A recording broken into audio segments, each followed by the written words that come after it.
Hello friends, आज हम बात करेंगे एक बहुत ही महत्वपूर्ण केस के बारे में।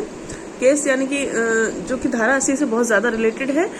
धारा 80 जो कि वीएनएस की धारा 18 में दी गई है। मतलब धारा का टाइटल है, इसका धारा 80 का टाइटल है विधिपूर्ण कार्य करने में दुर्घटना। इसमें जो विधिपूर्ण कार्य है उस शब्द का अर्थ जानने के लिए हमको इस बात को समझना बहुत ज़्यादा ज़रूरी है। मतलब जो आईपीसी की धारा 80 है उसमें जो विधिपूर्ण कार्य करने में दुर्घटना से संबंधित प्रावधान दिया हुआ है उसको समझने के लिए उस केस को समझना बहुत ज़्यादा ज़रूरी है, यानी चतुर्नाथ का वाद समझना बहुत ज़्यादा ज़रूरी है। आइए इस केस को बहुत ही अच्छे से समझते हैं ताकि इस केस को पढ़ने के बाद हमको धारा 80 बिल्कुल स्पष्ट रूप से समझ में आ जाएगी। ठीक है, चलिए शुरू करते हैं।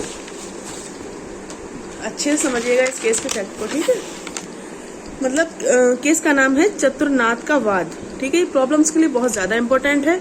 मतलब जो पीसीएसजे के लिए मेंस हमको देना है उसमें बहुत ज़्यादा इम्पोर्टेंट है। ठीक है, इस मामले में क्या हुआ था कि ए और बी मतलब दो व्यक्ति जो थे वो आपस में लड़ाई कर रहे थे, झगड़ा कर रहे थे। मतलब ये लोग क्या हुआ था, इन दोनों के बीच में बहुत ज़्यादा झगड़ा चल रहा था।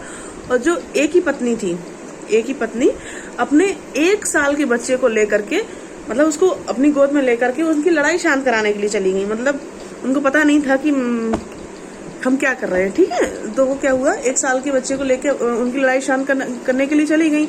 अब मतलब जो लोगों की लड़ाई चल रही थी उसमें क्या हुआ, बी को किसी बात से जब लड़ाई हुई तो बी ने क्या किया, और तो उसके पास एक छड़ी रखी हुई थी तो बी ने ए पर उस छड़ी से वार किया। मतलब बी ने ए को उस छड़ी से मारा। ठीक है, लेकिन क्या हुआ, दुर्भाग्य से, सच में ये दुर्भाग्य ही था, एक बच्चे को मर जाना वो जानबूझ के नहीं किया गया। मतलब सिर्फ उसको जो इंटेंशन था वो ना ए को मार डालना था, वो क्या था कि ए को उस छड़ी से मारना था। ठीक है, तो लेकिन क्या हुआ, दुर्भाग्य से छड़ी बच्चे को लग गई और उसकी तत्काल ही मृत्यु हो गई।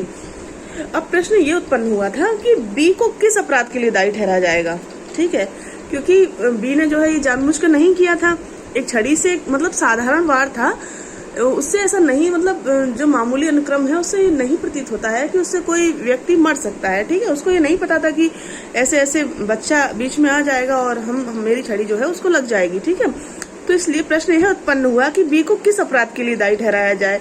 तो न्यायालय ने कहा कि यद्यपि यह समस्या भारतीय दंड संहिता की धारा 80 से संबंधित है, फिर भी बी को धारा 80 का बचाव नहीं मिलेगा। सुनिएगा, मतलब धारा 80 का बचाव उसको नहीं मिलेगा। क्यों नहीं मिलेगा, अब इस चीज को समझिए। क्योंकि लड़ाई करना विधिपूर्ण कार्य नहीं है। धारा 80 का जो टाइटल है वो है विधिपूर्ण कार्य करते हुए। ठीक है, क्या था, मतलब विधिपूर्ण, उसमें स्पष्ट रूप से दे रखा है कि विधिपूर्ण कार्य, मतलब कार्य जो है वो विधिपूर्ण कार्य होना चाहिए। विधिपूर्ण कार्य करने में दुर्घटना जो घटित हुई है वो विधिपूर्ण कार्य करने में होनी चाहिए। तो लड़ाई करना कहीं ये नहीं दे रखा है कि विधिपूर्ण कार्य है। ठीक है, तो इसमें क्या हुआ कि उसको धारा 80 का बचाव नहीं मिलेगा क्योंकि ये जो कार्य था वो विधिपूर्ण नहीं था।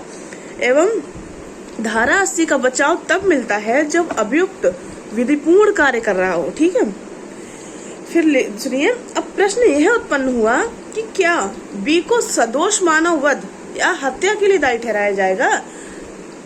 प्रश्न मतलब जो दूसरा प्रश्न था वो यही था कि बी को सदोष मानव वध या हत्या के लिए दायी ठहराया जाए। तब न्यायालय ने यह कहा कि चूंकि बी ने ए को मार डालने के आशय से छड़ी नहीं मारी थी, मतलब बी का आशय जो था वो ये नहीं था कि ए को मार डालूं। जो छड़ी का वार था वो सामान्य अनुक्रम में प्रकृति के अनुसार मतलब उन चीजों में नहीं आता कि उससे किसी व्यक्ति की मृत्यु हो जाए। ठीक है, फिर क्या था, चूंकि बी ने ए को मार डालने के आशय से छड़ी नहीं मारी थी और न ही बी को इस बात का ज्ञान था कि एक छड़ी लग जाने से ए की मृत्यु हो जाएगी। ठीक है, इसी प्रकार छड़ी का प्रहार प्रकृति के सामान्य अनुक्रम में मृत्यु पारित करने के लिए पर्याप्त नहीं होता है।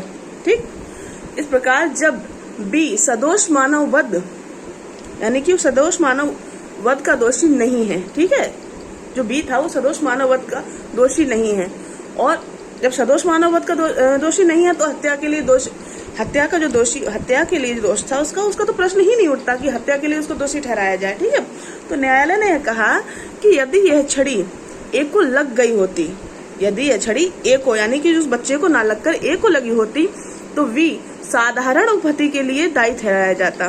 ठीक, अगर ये छड़ी ए को लगी होती तो कोई काय के लिए दायी होता? साधारण उपहति, यानी 323 में जो इसको दंड दिया हुआ है, साधारण उपहति के लिए दायी ठहराया जाता। तो फिर न्यायालय ने कहा कि यही चीज बच्चे के लिए भी लागू होगी, क्योंकि उसने जानबूझकर ऐसा नहीं किया, उसका जो इंटेंशन था वो ए को मारना था, छड़ी से मारना था। ठीक है, तो यही चीज जो है वो बच्चे उसमें भी लागू होगी।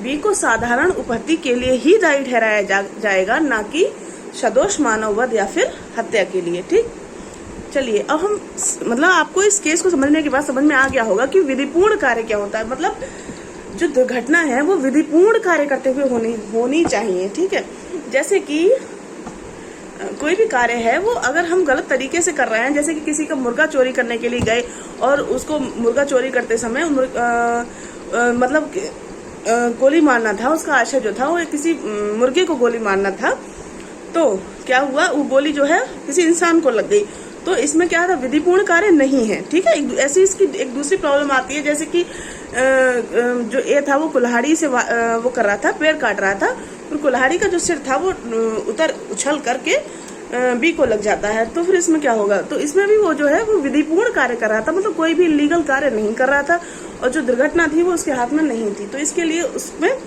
उसको ए को धारा 80 का बचाव मिल जाएगा। ठीक है, तो मैंने कि मतलब उम्मीद करती हूँ कि इन चीज़ों को समझने के बाद आपको धारा 80 का प्रावधान जो है बहुत ही अच्छे समझ में आ गया होगा। और अगर केस पसंद आया हो तो प्लीज़ लाइक एंड सब्सक्राइब करें। ठीक है।